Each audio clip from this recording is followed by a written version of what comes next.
Five Nights at Freddy's Free, even from release, has been one of the most hated games in the franchise. Hyped for limiting the cast of 10 from the previous game down to 1, who was apparently going to be the toughest animatronic yet.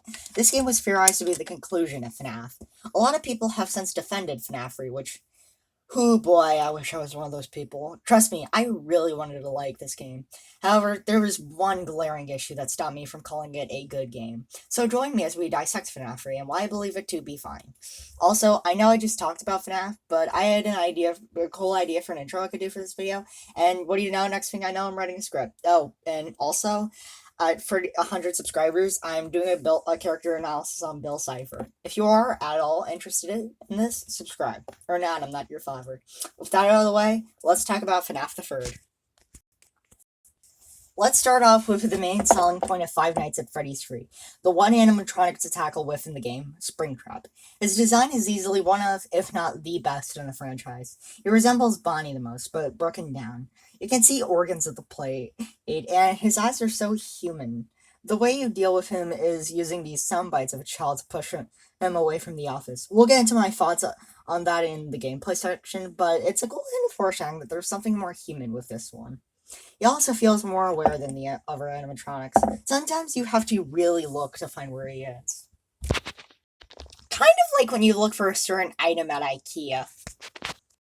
Having this animatronic who actively hides in the cameras gives this crafty personality, and looking at him in the vents looks as if he is actively hunting you down, unlike the rest of the animatronics who look confused.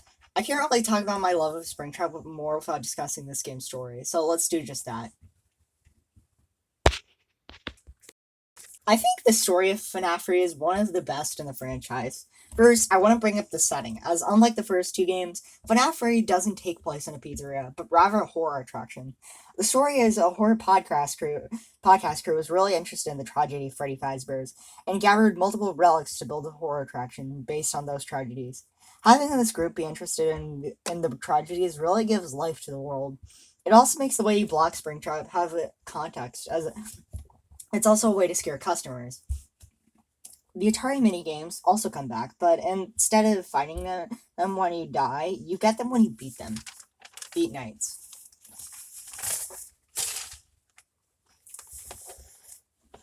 Having it when you beat a night makes it more accessible, and it has the story more clear. The new minigames have our man in purple dismantle the original animatronics. And the last night, we play as one of William Afton's victims, and now a ghost, aka the crying children. We corner Afton in the back rooms. Then he puts on the Spring Bonnie suit, revealing him as Springtrap. He then gets spring locked, which was foreshadowed in the game in the phone calls. It feels like this game has been building up to this moment, and I like that Afton suffered the same fate he put his victims through. It's one of my favorite moments of the franchise, as the whole time Afton feels as if he can get away with his heinous crimes, and he learns that his actions have consequences. Now, it sounds like I love this game, but there's one glaring issue that makes me stop it from calling from a good game.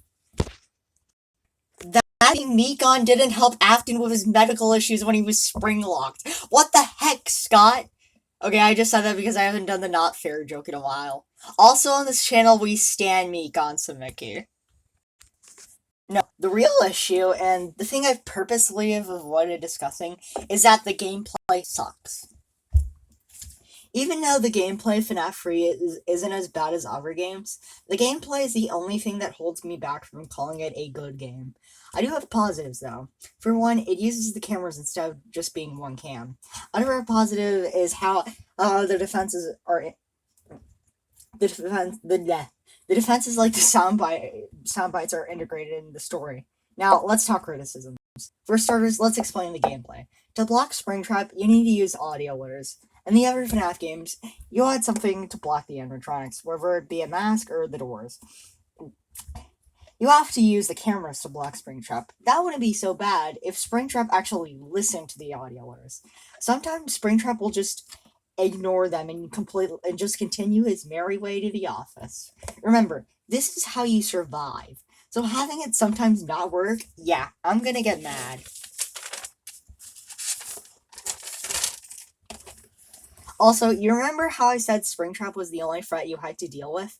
That was a lie. You also have to deal with the Phantoms, DeviantArt OC recolors of other FNAF characters. Basically, 5 out of the 6 Phantoms act like the Boo from Super Mario. If you don't look at them, they will jump scare at you. You have to avoid some of the cameras. In a game where using the cameras protects you from the main threat. It's more frustrating when this is 95% of the threats. The only unique one is Phantom Balloon Boy, who basically thinks he's cringe. And if you've seen at least 5% of my videos, I think you know where I stand on cringe. I feel as if half of these characters could have been taken out of, keeping maybe Phantom Freddy and Phantom Puppet. Then it wouldn't be so bad, but I feel as if they destroy the purpose instead of conflict like in FNAF 2. Aside from the gameplay, I really like what FNAF brought to the table. Not only did it bring one of the best and most interesting characters in the franchise, but also a really compelling story. Even if I can't call it a good game, I'm glad there's people who do enjoy the gameplay.